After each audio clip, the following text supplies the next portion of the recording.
Hello mga kasari, gusto ko i-share sa inyo ang kwento kung paano ako magsimula mag-ipon sa aking trabaho, at habang si Mrs. naman ay nagbabantay sa maliit namin sari-sari store noon na ang puhunan ay 10,000 pesos lamang. Kaya sa video na ito ay simulan ko ang kwento doon sa dati kong pinapasukan na company at naging best friend ko doon na si Paul. Marami kami pagkapareho ng sa lahat ng bagay, nagkakaiba naman kami pagdating sa paggastos at pag-iipon ng aming pera. Kung ako ay matipid, masinop, at nag-iipon, kabaligtaran naman ang ugali ni Paul, siya ay magastos, waldas, at isang happy-go-lucky type na tao.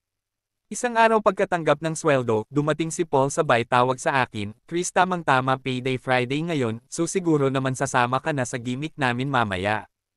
Tara Paul, let's enjoy and relax. We deserve it." Ang sagot ko sa kanya na Tol, pass muna ako, may pinaglalaanan na kasi yung sweldo ko, bawi na lang ako next time, enjoy na lang muna kayo, ano ka ba? You should also enjoy your life. Puro kapag titipid at pag-iipon ano naman gagawin mo sa mga ipon mo. Tandaan mo na hindi mo nadala ang pera mo sa hukay. Dapat isipin mo na YOLO o you only live once. Hahaha, biro pa ng best friend ko. Ang sagot ko naman sa kanya, nag-e-enjoy naman ako sa ginagawa kong pag-iipon. Alam mo ba na may kakaibang fulfillment sa pakiramdam tuwing alam mo na may naiipon ka para sa iyong kinabukasan?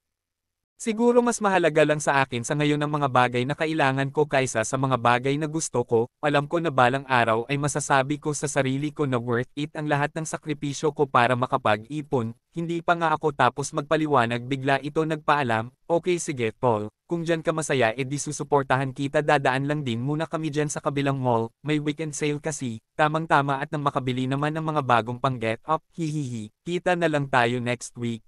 At gano'n na nga palaging takbo ng usapan namin dalawang magkaibigan tuwing araw ng sweldo, habang si Paul ay nagpapakapetmalu sa pag-iisip kung paano gagastusin ang kanyang pera upang makapag-enjoy. Ako naman ay nagpakalodi at abala sa pag-iisip ng mga paraan kung iipunin at titipirin ang aking sweldo. Kinuhanan ng araw ding iyon ay pumunta ako sa bangko upang ideposito ang aking ipon. Mayroon akong ipon challenge kung saan ay kailangan kong magtabi ng 1,000 kada linggo para mayroon akong 52,000 na ipon bago matapos ang taong.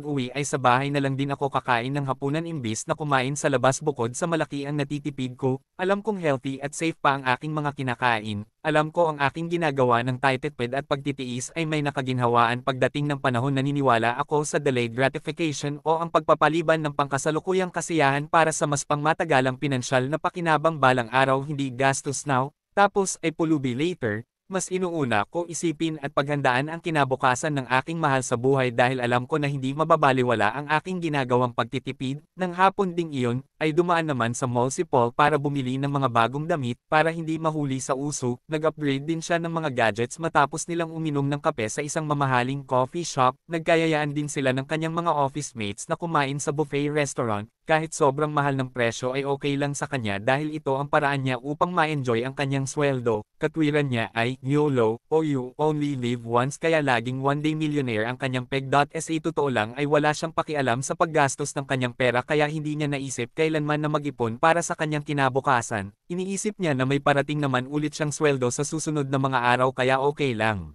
sa kanya kung ubusin ang pera niya. Feeling niya ay unlimited ang income na nakukuha niya. Lumipas ang ilang buwan na at matatapos ko na ang aking ipon challenge. Excited ako na ihulog ang mga huling savings ko sa aking bank account para makumplito ang aking 52-week challenge. Payday rin nung araw na yun kaya excited na ako makapag-out ng maaga para maideposito ang aking ipon. Bago ako aalis ay nakita ko si Paul na palapit sa akin at mukhang problemado. At agad ko ito binati, "O Paul, kamusta? Mukhang may problema ka yata. Di ba tuwing sweldo masaya ka? Parang nakakapanibago sana naman ang gimmick nyo mamaya." At bahagyang natahimik ang aking best friend at mahinahong sumagot, "Paul, hindi na ako magpapaligoy-ligoy, baka may extra kang pera dyan, pahiramin mo muna ako, wala kasi akong sinuweldo ngayong cut off, napunta lang sa pambayad sa interes ng credit card ko, nagkapatong-patong na yung utang ko, tulungan mo naman ako." Naku Paul, ayan na nga ba ang sinasabi, bakit hinayaan mo na mabaon ka sa utang? Kaya lagi kong sinasabi sa iyo na mag-ipon ka para sa kinabukasan mo, puro ka enjoy life now and be happy, nakalimutan mo ng pag-isipan ang kinabukasan mo, yung YOLO na palagi mong sinasabi sa akin. YOLO. Own loans outrageously? Yan ang sambit ko sa kanya, ilang beses ko siya pinayuhan noon, at sumagot naman ito, "Aray ko, wag mo naman ipamuka sa akin." Aminado naman ako na ngayon ko na-realize na hindi pala tama na gastos ako ng gastos at hindi ako nag-iipon. Tama ka na, pansamantala lang ang enjoyment na naidudulot ng sobrang paggastos para sa mga luho. Kung mag-ipon lang sana ako, edi sana mayroon din akong emergency fund tulad mo na magagamit sa mga di inaasahanong pagkakataon. O ngayon alam mo na kung bakit ako nagsakripisyo at nag-iipon, siguro ay naiintindihan mo rin kung bakit mas inuuna ko ang mag-save kaysa gastusin ang pera ko sa mga bagay na hindi walang kwenta. At huli ay nanag pa rin ang awa ko sa aking best friend, pinautang ko siya ay nang sa ganun makarecover, at nakita ko rin sa gusto na niya magbago, simula noon hanggang ngayon best friend ko pa rin siya at nagbago rin ang buhay niya, marami na rin siya napundar, bahay, lupa, at may sasakyan pa, at ako naman ay mabilis lumago ang aming sari-sari store business dahil hindi namin ito binabawasan kahit piso ang kinikita nito hanggang sa dumating ang time na naging wholesaler na rin ang sari-sari store. Nagustuhan mo ba kasari ang ating topic ngayon? Huwag mo naman kalimutan mag-subscribe at paki-like mo na rin para lagi kang updated kung may bago akong upload about sari-sari store business tips. Maraming salamat po. God bless everyone.